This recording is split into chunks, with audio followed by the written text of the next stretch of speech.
Napapansin niyo po ba na nitong mga nakaraang araw, kahit anong subok na pampasigla, para hindi na ito tumitindig o tumutugon tulad ng dati? Pamilyar po ba kayo sa mabigat na pakiramdam na gusto niyo sana sa loob niyo, pero parang ayaw ng sumunod ng inyong katawan? Yung tipong nahihiya kayong magpa-check up sa doktor, pero takot naman kayong uminom ng mga gamot gaya ng Viagra dahil sa mga posibleng epekto nito? Kung ganito po ang inyong nararamdaman, huwag na huwag niyo pong palalagpasin ang video na ito. Mula ngayon, ibabahagi ko sa inyo ang paraan kung paano muling bubuhayin ang natural na switch ng inyong pagkalalaki sa loob ng inyong katawan nang walang iniinom na gamot at walang masamang epekto. Marahil, ang makina sa loob ng inyong katawan ay maayos pa naman. Ang problema lang, hindi nyo alam kung paano ito muling pauandarin. Hindi lang po ito usapin ng kakayahang sexual. Ito ay maaring simula ng pagkawala ng inyong kumpiyansa sa sarili, sigla, koneksyon sa inyong asawa, at maging ang gana sa buhay. Pero sa sandaling maibalik nyo ang inyong tatag, ang buong buhay nyo ay muling sisigla. Nagtataka po ba kayo? Kung posible pa ba talaga yan? Kung tatapusin niya ang video na ito, ipapakita ko sa inyo ng detalyado ang sikreto kung paano mapanatili ang tatag ng ilang oras na hindi umaasa sa Viagra. At ang mahalaga, ang pamamaraan nito ay epektibo kahit sa mga nasa edad 60, 70 o higit pa. Kung gusto niyo muling magtiwala sa inyong sariling pagkalalaki ngayon mismo, at kung gusto niyong patunayan na may asim pa at hindi pa tapos ang laban, huwag niyo pong aalisin ang inyong tingin kahit isang segundo. Bago po tayo magsimula, pakiclick naman po ang subscribe button, like at ang notification bell. Maraming salamat din po sa pag-share nito. Simulan na po natin. Kamusta po? Ako po si Dr. Ramos, isang urology specialist na may mahigit na 30 taong karanasan sa pagtulong sa mga kalalakihan na dumaan sa andropause at sa pagbabalik ng kanilang sexual na kakayahan. Ang problema sa sexual na function ng mga lalaki, lalo na ang paghina ng ereksyon, ay may malaking epekto sa buhay anuman ang edad. Pero nakakalungkot, marami ang nagtitiis ng matagal at kinikimkim lang ito. Tandaan po natin, hindi bubuti ang lagay kung titiisin lang. Sa halip, habang tumatagal, lalong bumababa ang inyong kumpiyansa na nagiging dahilan ng paglayo ng loob sa asawa at pag-iwas sa pakikisalamuha. Mahigit kalahati ng mga pasyenteng pumupunta sa aking klinika ang nagsasabi nito, "Dok, akala ko tapos na ang lahat para sa akin." Pero ang nakakamangha, marami sa kanila, kahit yung mga nasa mid-70s na, ay napanumbalik pa ang kanilang tikas at tatag. At halos lahat sila ay pare-pareho ang sinasabi. Sana nalaman ko agad na may ganito palang kasimpleng paraan. Ang tinatawag nating erection power o kakayahang tumindig ay hindi lang basta sexual na abilidad.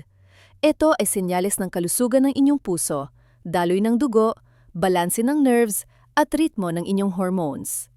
Ibig sabihin, kapag maganda ang inyong ereksyon, senyales ito na gumagana pa ng maayos ang inyong buong katawan. Pero marami ang nagkakamali ng akala.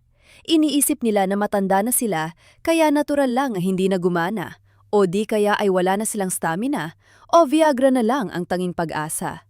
Dahil sa mga ganitong pag-iisip, napapalampas natin ang tunay na solusyon. Ang gusto kong idiin ay kaya niyong gisingin ulit ang inyong katawan nang hindi umaasa sa gamot. Kapag naintindihan niyo ang prinsipyo at sinabayan ng tamang gawi at banayan na estimulasyon, kayang-kaya niyong mapanatili ang tatag ng mahabang oras nang hindi umiinom ng gamot. Ito ay base sa resulta ng libu-libong pasyente na natulungan ko. Ang mahalaga ay hindi lang basta tehnik, kundi ang pag-intindi kung paano gumagana ang inyong katawan. At ngayon, ituturo ko sa inyo ang pinakaubod ng pamamaraang ito. Ang video na ito ay hindi lang basta impormasyon. Maaari itong maging turning point o pagbabago sa ikalawang yugto ng inyong buhay. Sige po, dadako na tayo sa punto. Ang pamunahing paraan para magkaroon ng matatag na ereksyon ng walang gamot ay ang pagbuhay sa engine ng inyong katawan gamit ang 3 routine. Ito ang pamamaraang ginagamit ko sa aking klinika sa loob ng mahigit 30 taon at napatunay ang pinaka-epektibo para sa mga gustong umiwas sa gamot. Una, ang pagpapataas ng deep body temperature o init sa loob ng katawan. Marami ang nag-aakala na problema lang sa daloy ng dugo ang dahilan ng paghina. Tama naman po. Pero ang direktang kumokontrol sa daloy ng dugo na yan ay ang temperatura sa kaibuturan ng inyong balakang. Kapag bumaba ang temperatura sa paligid ng inyong ari, puson at singit, kumikipot ang mga ugat at bumabagsak ang produksyon ng nitric oxide na kailangan para tumigas ito. Kaya ipinapayo ko sa aking mga pasyente ang warm seats bath o pagbabad ng puwet at balakang sa maligamgam na tubig, 15 minuto bawat araw. Parang simple lang, hindi ba? Pero subukan nyo ito ng 2 linggo at magugulat kayo sa pagbabago. Masisigla ang function ng inyong maselang bahagi at mapapansin nyo ang pababalik ng morning wood o tigas sa umaga. Pangalawa, ang stretching ng penile muscle. Baka magulat kayo at itanong, may muscle ba ang ari? Opo, sa totoo lang, may tinatawag na smooth muscles na nakapalibot sa loob nito. Ang kakayahan ng mga muscle na ito na mag-relax at mag-contract ang nagdidikta ng tigas. Ang problema, habang tumatanda, nawawalan ito ng flexibility at naninigas sa maling paraan. Kaya mahalaga ang pagbibigay ng banayad na stretching, kahit 2 hanggang 3 minuto lang araw-araw. Simple lang ang gagawin. Gamit ang kamay, hawakan ng marahan ng inyong pagkalalaki, hilahin ng banayad paharap at dahan-dahang bitawan. Sa pag-uulit nito, lumalambot ang mga ugat at muscle sa loob at lumuluwag ang daanan ng dugo. Ang ehersisyong ito ay mainam gawin sa umaga o pagkatapos maligo habang relax ang katawan. Pangatlo, ang pagsasabay ng deep abdominal breathing at Kegel exercises. Mga Gino, ang ereksyon ay hindi lang sa ari nakadepende. Ito ay konektado sa pressure sa tiyan, nerves at pelvic muscles.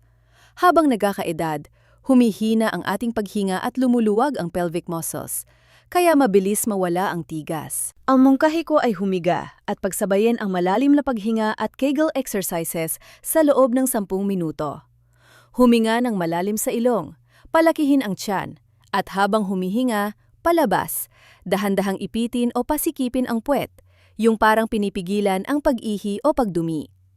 Ulitin ito ng 10 beses. Ang simpleng rutina ito ay direktang nakakatulong para mapanatili ang tigas. Malaki rin ang tulong nito para sa pagbabalik ng ereksyon sa gabi at pagkontrol para hindi agad labasan. Maaring nagdududa kayo ngayon kung totoo bang epektibo ito. Pero ang nakita ko sa aking klinika ay ang pagbabago sa mga mata ng mga pasyenteng sumubok nito sa loob lang ng 3 linggo. Bumalik ang kanilang kumpiyansa, tumuwid ang tindig, at naging masigla ang pananalita. Ang susi ay nasa kalikasan ng ating katawan. Natural na pagpapalakas ng daloy ng dugo, pagbuhay sa muscles at paggising sa nerves. Iyan ang tamang paraan ng pagbawi ng lakas. Ang gamot ay panandalian lang, pero hindi nito babaguhin ang kondisyon ng inyong katawan. Simulan nyo na ang 3 paraang ito ngayon. Sa sandaling tumugon ng inyong katawan, mararamdaman nyo ang pagbabalik ng tunay na tatag. Hindi ko po ito basta-basta sinasabi. Kapag naintindihan nyo ang istruktura ng ereksyon, maiintindihan nyo kung bakit ito gumagana. Ang ereksyon ay hindi lang paglaki ng ari. Ito ay komplikadong koneksyon ng utak, nerves, hormones, at dugo. Ang unang rumerespond ay ang nerves. Kapag may nakita, nadama o naisip na nakakapukaw, mag-uutos ang utak na magpadala ng dugo. Dito papasok ang nitric oxide, ang susi sa pagbukas ng mga ugat. Pero habang tumatanda, nababawasan ang nitric oxide. Kaya kahit anong estimulasyon, hindi bumubukas ang pinto para sa dugo. Kaya nabibitin ang tigas. Ang warm seats bath at stretching na binanggit ko ay natural na paraan para dumami ang nitric oxide at bumuka ang mga ugat ng kusa.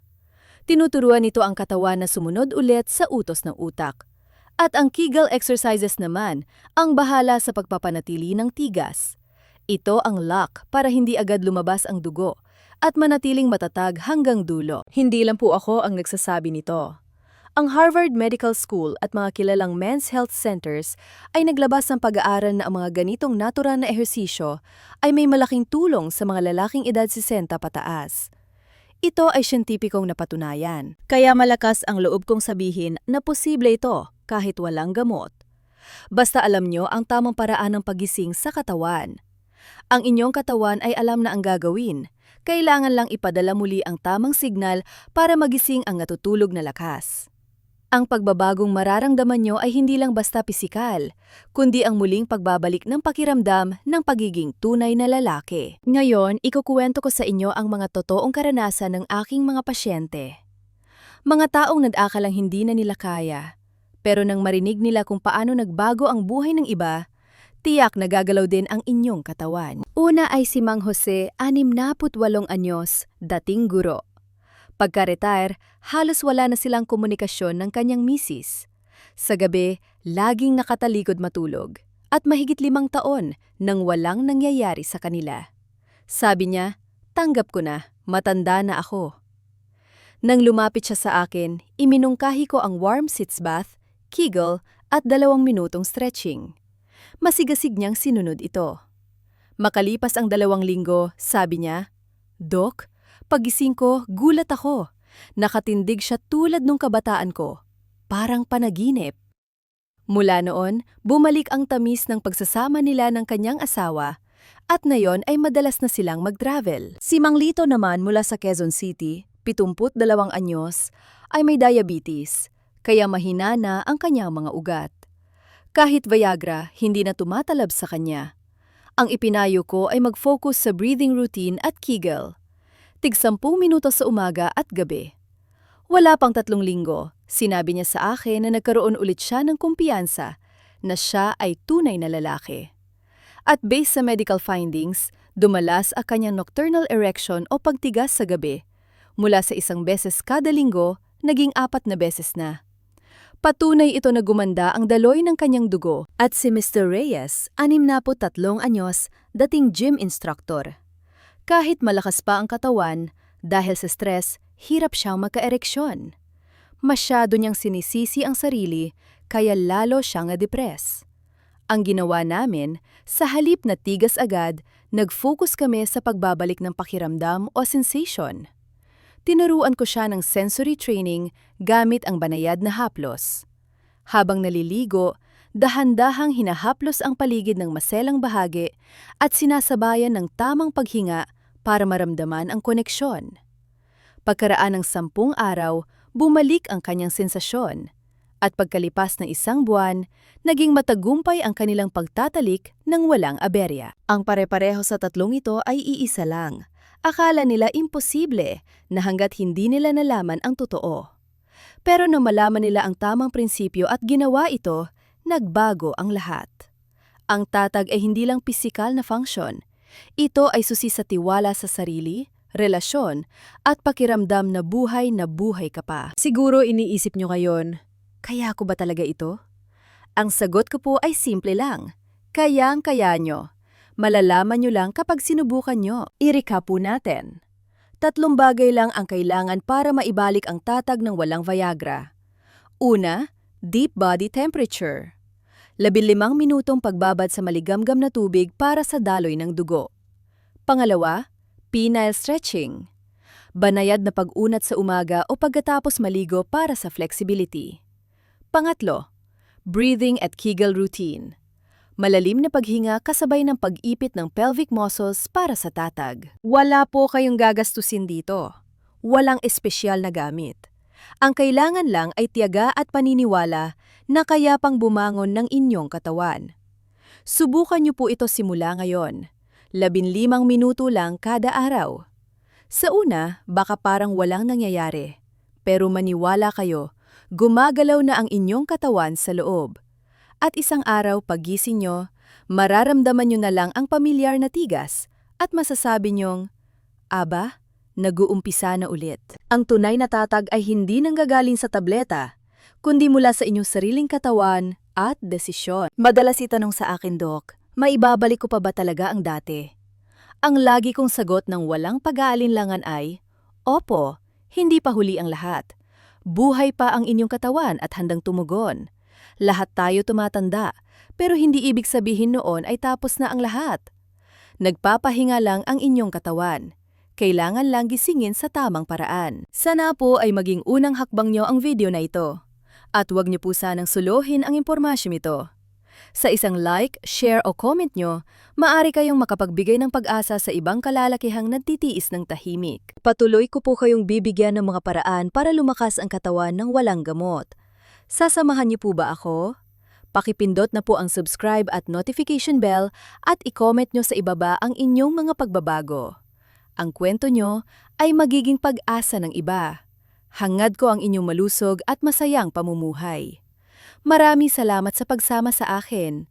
Ito po ay hatid sa inyo ng Starry Senior Life.